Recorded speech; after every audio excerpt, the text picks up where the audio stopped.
listeners. Welcome to the Music Festivals podcast. This is the show that helps you get to know music festivals, festival venues, and campgrounds before you go. I'm your host, Neighbor Nate, and I'm glad you're in the neighborhood.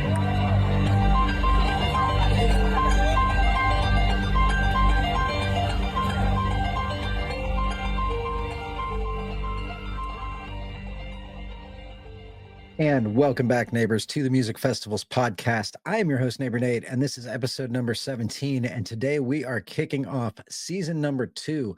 This is the show that helps you get to know music festivals, festival venues, and campgrounds before you go. And I'm very excited. We got a lot of news today with announcements of pre-sale and blind faith tickets for the 2025 season. And there's some great festivals coming online in the U.S. next year. I also have an interview with Cary Psutton. This is a local friend of mine who's a longtime music industry veteran, and he actually tours with some pretty big acts. We're going to get into that. He manages his own book of bands and artists and actually has flown video drones in the Sphere in Las Vegas, which is right up my alley. I think that's super cool. And on the side, he actually does stand-up comedy in Columbus too. So pretty interesting guy. We met at our local Starbucks. It was nice to do an in-person interview every now and then. So that was cool. And I'm going to play you out for the end of the show with this week's festival performance of the week from none other than the ETSU Bluegrass Pride Band. So that's the Eastern Tennessee State University Pride Band. They have a great bluegrass and American roots program down there. And they were joined by none other than 15-year-old mandolin virtuoso Wyatt Ellis. And this was at the Industrial Strength Bluegrass Festival a few weeks back. So we're going to end the show with that. But before we get into all that, let's go ahead and jump into this week's news. We have some more pre-sale things happening already. And so the Field of Vision Festival at Meadow Creek is on pre-sale now. This is presented by King Gizzard and the Lizard Wizard. That's fun to say 5 times fast. And it's happening August 15th through the 17th in 2025 at Meadow Creek in Buena Vista, Colorado, or BV as the locals call it. What a beautiful venue this is. If you haven't seen it, there's a playlist on the YouTube channel. You can go in and get the full tour of what was Cottonwood Meadows, is now rebranded as Meadow Creek. But one of the things I love about this venue is the stage is set up that you've got this beautiful view of Mount Princeton in the backdrop. There's a creek that runs through the entire venue that you can swim in, wade in, camp by. There's a swimming pond, you can paddleboard. There's a lot of other things to do at Meadow Creek than just see music, and that makes it for a really fun experience. So the tickets aren't terrible on this. Weekend passes are $300. You can get a single day pass for $100. Again, pre-sale is happening right now. And there is a Thursday early entry option. You can arrive Thursday to make sure you're all set up so you're doing nothing but relaxing and partying and listening to tunes on Friday. They have all the typical camping options from car and tent camping, group camps, preset glamping tents if that's your poison. You could also do RVs, both powered and non-powered, and they do a great job having very friendly ADA accommodations. I think that's very important for festivals as well. Some things to note about the venue is that this is a cashless venue, so don't bring your cash. You're going to need to do debit card if you're buying any of the official merch or anything like that, or a credit card. They're having shuttles run from Denver and Colorado Springs all the way to Buena Vista, which is a hell of a shuttle ride, but interesting that they're doing that. And then there's also free shuttles to and from Buena Vista from the venue. That's not too far out. This is an all ages event, so you can register the kids, and the whole venue takes a really hard emphasis on environmental responsibility, and rightly so, because it's a beautiful venue and we want to keep it that way, right? We want to keep, that part of Colorado to look like that part of Colorado. It's fantastic. So tickets are on sale now for pre-sale. The code, if you want to get into the pre-sale tickets, is Coconut Congos, COCONUTCONGAS, and that'll be in the show notes as well. But you can use that pre-code and go to meadowcreekco.com, meadowcreekco.com. If you've never been to Meadow Creek, take a look at the playlist on the YouTube channel. I think you're really going to dig the scene there, and I'll put a link into the show notes for that. And next, we have the All Good Now Festival. Pre-sale has also been announced for this. The festival really has an interesting history. So this is happening June 14th and 15th in 2025. The location is Meriwether Post Pavilion in Columbia, Maryland. And what's interesting about this is this festival has been around for a while. So it originally launched as the All Good Music Festival and Camp Out in 97. And it was held at Wilmers Park, Maryland. It was founded by a guy named Tim Walder. And he did this after the passing of Jerry Garcia to do what he could to keep the spirit of the dead going, right? And keep that community connected. This festival has some great, great people playing. Headliners include Goose, Joe Russo's Almost Dead, The String Cheese Incident, Disco Biscuits are going to be there. Mo's going to be there. I'm going to see Mo this weekend in Florida, so they're playing this one too. Pigeons playing Ping Pong, Keller Williams. I mean, really, like unbelievable artists are playing this venue. And Meriwether Post Pavilion is actually known for being very scenic too. It's located in an area called Symphony Woods. I don't know much about it, but they offer attractions like the Symphony Woods Shakedown. And then there's even a Legends Sculpture Garden, which would be interesting. So this sounds like a very interesting venue. Pre-sale began yesterday, so November 21st at 10 a.m. General sale starts today, and that's also at 10 a.m. So if you're watching this in the morning, get your credit cards out. Additional activities at this festival include pre-parties. And those are happening, it looks like, in Baltimore and Washington, D.C. I think Sam Grisman Project is going to be involved in that. It looks like Andy Frasco and the UN is also involved in that. So you can get more info and tickets to this at allgoodpresentslivemusic.com/all-good-now, all-good-now. Link in the show notes, much easier that way. While you're there, you can also enter for a chance to win 4 VIP two-day tickets. There's about 41,000 entries so far, so your chances of winning are probably not great, but you ought to drop the email in there and see if maybe it's your lucky day. And finally, we have another big one. This is the Suwannee Spring Reunion, and this is happening again March 20th through the 23rd in 2025. And this is at the Spirit of Suwannee Music Park in Love Oak, Florida, so Florida Festival.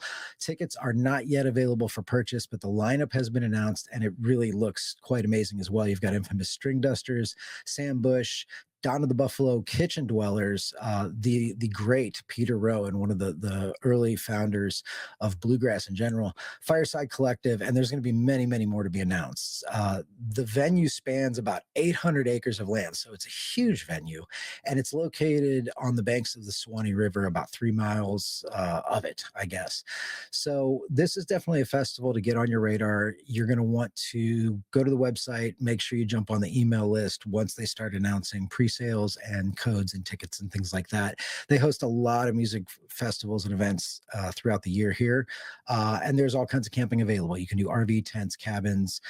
They even have a treehouse, I guess, or a couple tree houses. So we might have to go down there and check that out because that looks fun. There's miles of trails for hiking and horseback riding, and just all kinds of activities for you and the kids and the family to get into, or you and the buddies and girlfriends, whatever you're doing. For most up-to-date and detailed information, sign up for the email list. And again, that is SuwanneeSpringReunion.com. And that is it for this week, folks, for the Music Festival news. When we come back after the break, we're going to get into it with Cary Psutton on his career and some of the interesting things he's done. It's a super interesting interview, and I want you to stay tuned because I think you're going to dig it. Hey, yo neighbors, Camping Gear Deals is your premier Instagram profile to find the latest and greatest in camping and outdoor equipment at unbeatable prices. We provide daily curated deals on top-notch camping equipment featuring everything from tents and backpacks to portable stoves and hiking accessories and so much more. Each item has been carefully selected to make sure that when you get to your next festival, you'll be set up and comfortable and ready to get the party started. Follow at camping_gear_deals on Instagram and look for the link in the bio to find new deals each day. Leave a comment on the posts with products you're looking for and make sure to be a good camp neighbor and tag your friends. That's at camping_gear_deals on Instagram. If you like Music Festival's podcast and good deals, follow, like, and share on Instagram and support the show. All right, welcome to Music Festival Podcast. I'm neighbor Nate, and I'm here with Cary. I don't want to use your last name. We talked a little bit about that. But so ironic story here. We both live in Bexley, or we were in Bexley. We met at a pet store. Yeah, we met at the getting dog food. Yeah, getting dog food and whatnot. And I think you turned around, saw that I was wearing a Billy Strings shirt, and we got to talking and whatnot. And so you're a producer. I'm actually a producer, a manager, an agent, and then I do a little bit of work on the side, a little bit of art myself. That's cool. So I kind of wear several hats. It sounds like you've been a veteran. You've been in it for what, 20, 30 years at this point? About close to 40. 40 years. Yeah, close to. I've been started doing stand-up comedy in 1981. While I was in high school, I would skip class and go to the strip clubs in the bad part of town and go up in between the girls with my buddies. I had a big brother. And then I started doing amateur night at the Funny Bone, and it kind of spiraled out of control from there. That's cool. That's Yeah, cool. so- So yeah, tell me a little bit more about your career. So you started in comedy. I started in comedy. This is my buddy, Mr. Pickles. Hey, Mr. Mr. Pickles is upset. He's got a face for radio. I started off doing stand-up comedy, doing amateur nights, then transitioned into an alternative radio station here in Columbus, WWCD. I helped get that going, and I was on the air there for about 4 years. Yeah. And then I went out to Los Angeles and went to work for K-Rock, which is a famous alternative rock station. I was the overnight guy there. And then I got into music. I kind of got out of comedy because it's a dirty, dark place, and I wasn't really that into it out there. Yeah. And the girls seemed to like guys in the music business, so I went towards the music business. And then I worked for Hollywood Records, which is Disney. Yeah. DreamWorks Interactive, which is DreamWorks. I was Yeah. one of their first employees. I was signing bands there. I think Five Finger Death Punch and Rufus Wainwright were a couple of my artists there. That's cool. And I've just kind of been bouncing around. And after the pandemic, I started my own company, and I manage Bing Crosby's grandson. Okay. So we just finished a record called Crosby on Crosby, where Bing Crosby's grandson, his name is Phil. He covered all of Bing Crosby's songs just like Bing did them. Oh, and we wow. went out to Paris and did that with a 20-piece band, and it sounds fantastic. That's cool. I'll give you a link.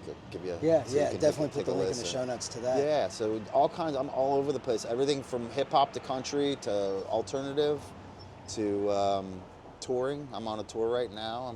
And I fly drones. We do a lot of aerial photography, Yeah. taking pictures of artists and then doing projections for tours, like what you see when you're watching in the background. Got Yeah. a bad dog right here.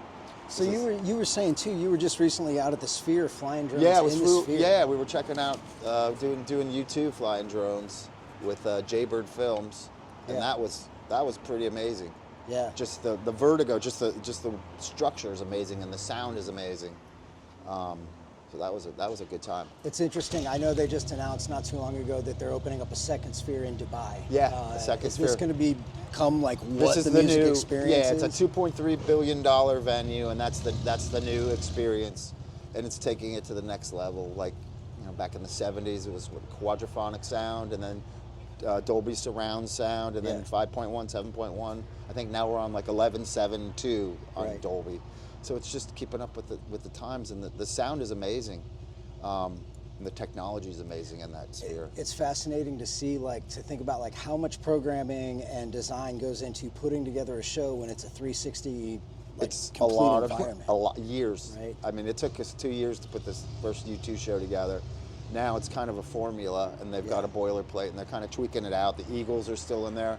I know when the Eagles went in there, they were the first band to put amps actually under the stage, because Okay. everything is hardwired into the venue. There's more pixels in that venue than any other place on earth. That's insane. It's Yeah. insane. And just the way that it changes the way that you load in and load out stuff that the average concert goer doesn't see. Just the setup is a lot different. There's nothing hanging from the ceiling. Everything is on the ground. No, one of the questions I actually have, this is more personal, but somebody who suffers from motion sickness, right? If you go into that environment, You're gonna is vomit. that something Yeah, that's you're gonna gonna make get you you're sick? gonna get a little sick. Yeah. Yeah. I was flying drones, and my eyes were spinning like a slot machine. Yeah. But you do, even going up and down the stairs, you definitely, ironically enough, it's U2, and they have a song and Vertigo, and you definitely get some vertigo. in there. vertigo? Yeah, There's a I lot can of imagine. vertigo. Yeah, people were falling. It's interesting. They have their own little hospital triage back there, because it's Vegas and people overdo it. So you got people, Yeah. dumb drunk people, and people that are doing whatever. Yeah. But there was a lot of people that were motion sickness was an issue. That's crazy. Yeah, so we have to, and seizures too. If you're an epileptic, that could seriously trigger something. Yeah, So. I had a friend that went to the Dead and Company run out there, and he said he saw a couple people get carted out. 'Cause Yeah, they went into a seizure. There's a whole little room for people that just start seizing up. It can be annoying if you have some issues. Yeah. But it's actually pretty cool. So we talk a lot about festivals on the podcast. Do you interface with festivals a lot? Do you All the follow time. the tours? So what are the highlights that you get to go to? When I leave my hotel room, going back to the hotel room, because I'm on the inside working, and I'm not paying for a ticket, so I'm putting out fires, dealing with all kinds of stuff, everything from like Guns N' Roses I had, and they made a call. Hey, I got a call in the middle of the night. who's paying for 300 pounds of ice for Guns N' Roses? I go, doesn't matter. Right. Just get my guys their fucking ice. Right. So I'm putting out a lot of fires and dealing with a lot of really silly humans. Yeah. But on the flip side, we're putting a lot of good content out there, and people are having a good time. So that's definitely worth it. They just announced today. I got the email that Bonnaroo pre-sale is happening. I think Friday. Yeah, it goes on sale Friday. It's already booked. Stuff is booked before Yeah. the end of the year, and it's on. They had it was the super VIP package that was like $22,000. For 2 people or whatever. And people will pay it. Yeah. So what are they like? You look at a festival like Bonnaroo, it pretty much takes over Manchester. It does. What are the dollars around that? Like you get these massive festivals. Huge amounts of money. And what happened is Bonnaroo was an indie festival like Lollapalooza. Perry Farrell started that. He sold that. Yeah. Now he's on the board and he gets a piece of the action, and it's in I think several different countries now. Bonnaroo is the same way. I believe Live Nation owns it now. Yeah. So it's a Live Nation event. They put all of their artists in there and they can package it up and really do. It's basically just a Live Nation infomercial. With some of your favorite bands, and I think what they do is they just kind of stick whatever is in there with no real format. So you'll see some bands you really like, and then you'll see some bands going, why is this band on this venue? Right.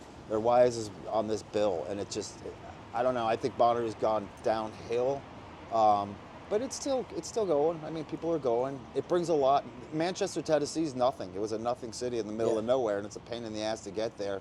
From a logistics standpoint and get out of there.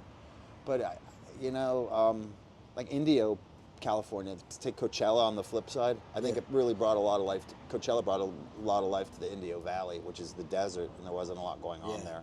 Whereas Manchester kind of does its thing, and they do it once a year, and there's stuff going on at Coachella all year round. They do, Stagecoach? And, and then they do them for a couple weekends where it's not just 1 4-day and out. Yeah. This is just a huge money grab to try to get the hot bands that are going. I mean, it's interesting because, so you look at one of the other ones that's on my radar is Nelsonville Music Festival. Right, It I saw started that. as a very small festival to support a nonprofit. Right. And they've taken that same model where they've expanded way outside of what it was originally folk, bluegrass, Appalachian type music to just about every genre. They had and like it's the blown Goo Goo up. Dolls. Yeah, they brought in an alternative band, and whoever's doing it, they're doing something right because they've got to have a talent buyer. And at the end of the day, it's how much money do you have? Yeah. That's bottom line. How big is your reach? But it'll be interesting to see. You look at Nelsonville, Southern Ohio. Not a lot of activity. You got Rocky Brands down there. Right, and you had what was it? Legend Valley, where the Dead used to play, and that was 150,000 people in a cornfield. Yeah. In the summer, they do 2 or 3 shows. Yeah, and now I think they have like 6 or 7 festivals throughout the year, including things like. And I don't know how big Juggalos is. I think it's fairly good size. It's a pretty good size, yeah. Lost Lands is the big one. Lost Lands big, and then Hookahville's down. Is Hookahville Hookahville's down? still there. In fact, I think they're announcing spring this and week. fall. Yeah. Yeah. So I Trickle's somebody who I would love to talk to on the show because that was the venue that I have been going to my whole life. They're out of on. Bexley, those guys. Oh, really? Yeah. Some of them are out of Bexley. I know a Sweeney guitar player around my time in the 80s or 90s was part of it, and I know that their manager did not pay taxes, so the band got in trouble with the IRS. Oh, really? Yeah, I think they're still paying the IRS back, but I don't know. It's strictly off the record, but it's fact. But it's you know what? They got a big following, and they signed with a agency out of Los Angeles, and they're doing something. Yeah, they're trying. So you see a lot of musicians and artists come through, and the thing I'm always trying to figure out is there's so many good musicians out there that can play. What is it that makes somebody blow up? Like you look at Billy Strings, right? It's all who you know. In the music business, it's a lot of luck, and I always say it's who you know or who you blow on. I know that sounds terrible, but it's dirty, and that's how it is. I tell my guys in Nashville, so I work with all of the Muscle Shoals people as studio guys in like Garth Brooks' band. I hire them out to do studio work for my artists, and I talk to them. Yeah. And at the end of the day, it's all your connections. It's like anything else. Yeah. I can make a phone call and make something happen. But for a mediocre band, and for a good band, and for a bad band, and most people, you get to a level in your city where you are, wherever that is, and you need to jump to the next level. It's like a video game. Yeah. You need to get out to Los Angeles or New York or wherever it is, and you can't do that. You have to have the proper management, the proper team. There's a lot of predatory people out there. It's a dirty business. People will steal from you. They will lie to you. They will tell you they're your friends. That's the side that people don't really see. They just think of David Lee Roth and Van Halen eating green M&Ms, getting blowjobs in dressing rooms, which isn't always the case. Yeah. It's a business. It's called the music business. And without the business part, we can't pay our electric bill, and I can't buy puppy chow from Mr. Pickles over here.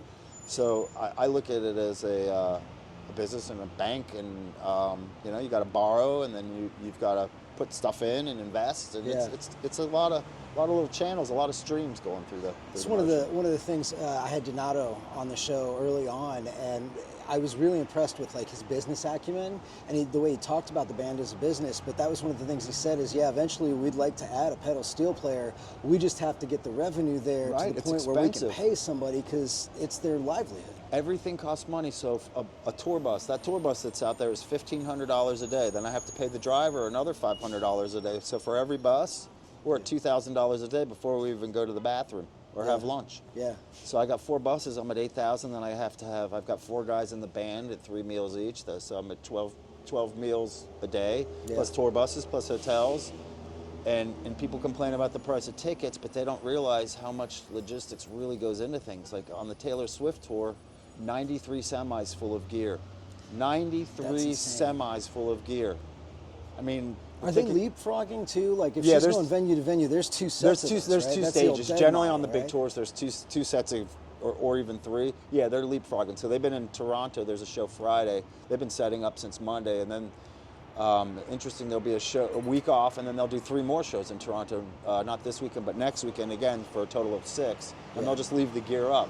Yeah. Of course, certain things that are valuable will be placed in a safe location, but it's a deal, man. It's a lot of logistics, a lot of people. There's probably 500 people. It's expensive. Yeah. I mean, it costs money. That's amazing. It's just that's the way it costs money to play. So who are, from your perspective, you probably see a lot more than the normal attendee festival goer sees. Who should be on radar up in 2025? Like who are you watching in terms of music, in terms of shows? That's interesting. There's a lot of people out there. There's a guy, Julian Shaw Taylor. He plays guitar for Lana Del Rey. And he plays with Carmen Rojas, basically Bowie's old band.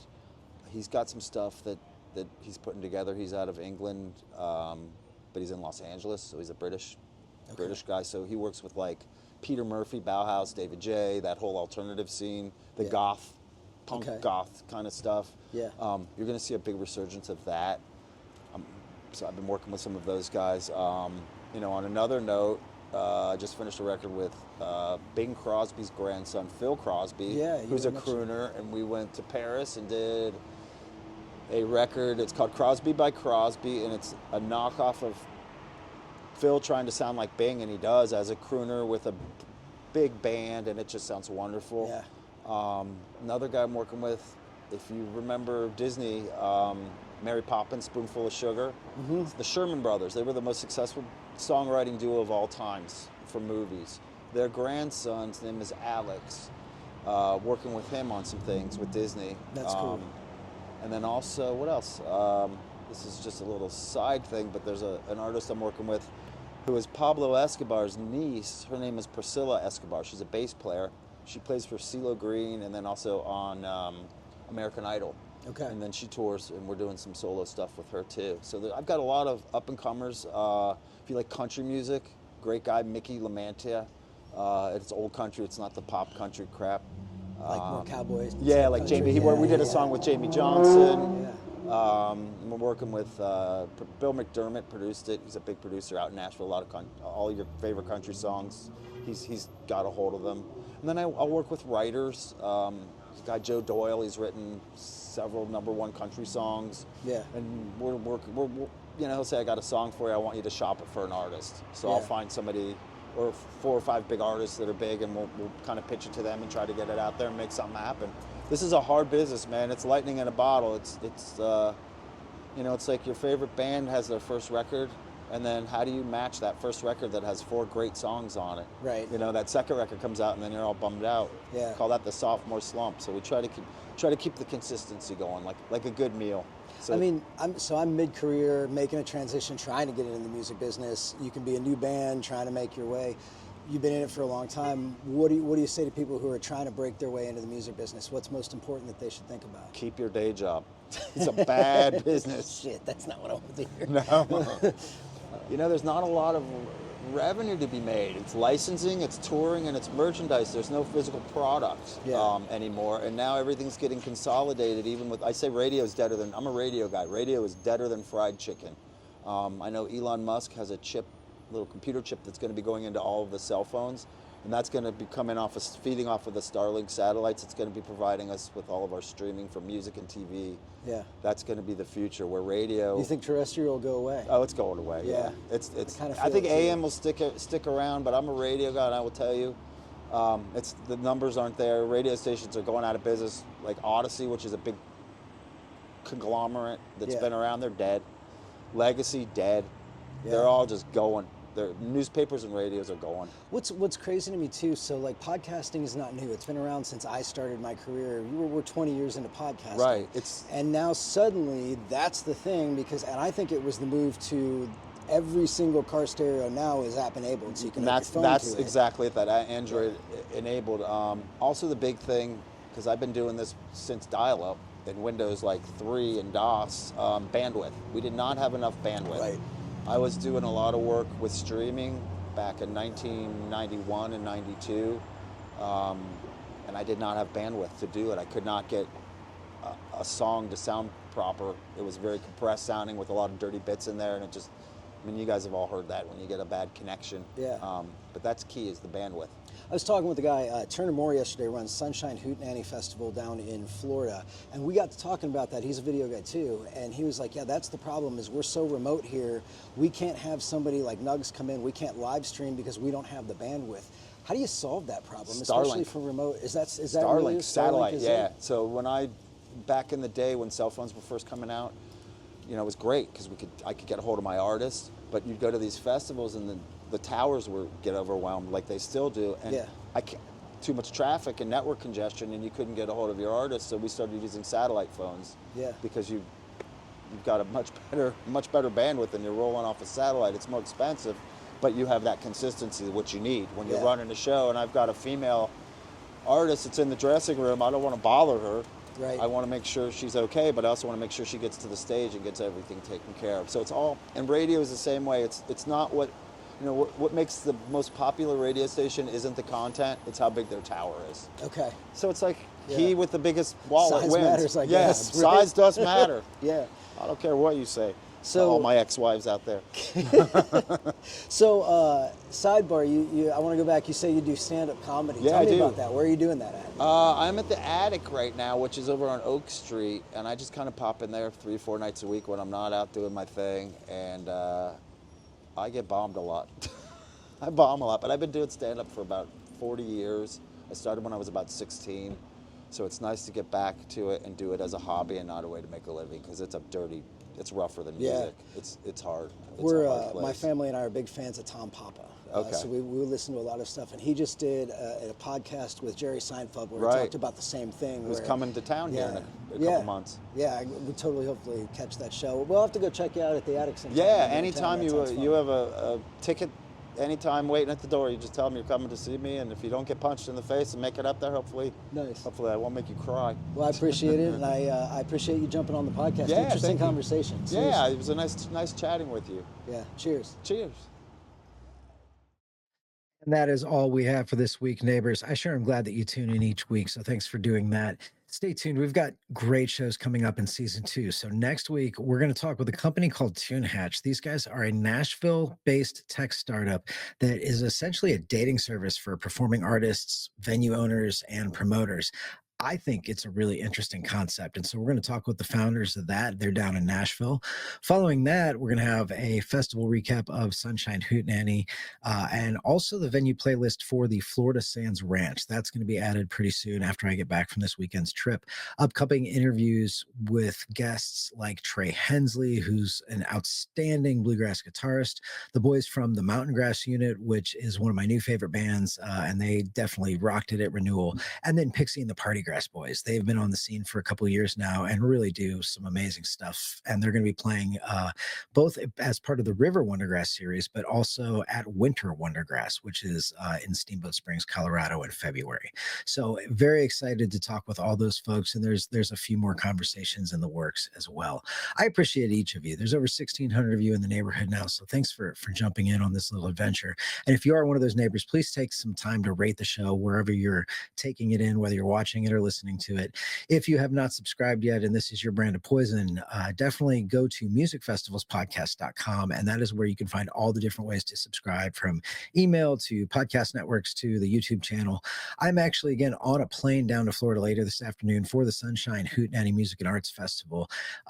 So if you see me there, please say hello, come up and say hi. And I've got these little nifty poker chips here, your collector poker chips with the dates and stuff on it. So definitely come and say hello for that. And keep a watch on the YouTube channel, because I'm also going to get working on the Florida Sands Music Ranch playlist. The playlist is up, and there's going to be some materials on there from this festival. My name is Neighbor Nate, and I hope to be your camp neighbor at the next festival soon. And I'm going to leave you today with what I think is another great performance from the Industrial Strength Bluegrass Festival. And this is the ETSU Bluegrass Pride Band. They are a collegiate band from the East Tennessee State University's Bluegrass, Old Time, and Roots Music Studies program. And they were actually joined by one of who I think is one of the hottest up-and-comers in the traditional bluegrass scene, and that's Mr. Wyatt Ellis. Wyatt's about 15 years old, and he can just play the hell out of that mandolin. So here's their Saturday night performance of a classic Stanley Brothers tune, Gonna Paint the Town. So you're 16, you're 14, right? No, we're both 15. We're 2 weeks apart. Is that right? Who's older? You're older, okay. By 2 weeks. No competition. All right, cool. Tell us what y'all gonna do. Well, I think you want to start off a little Stanley Brothers number called Gonna Paint the Town. Oh, yeah.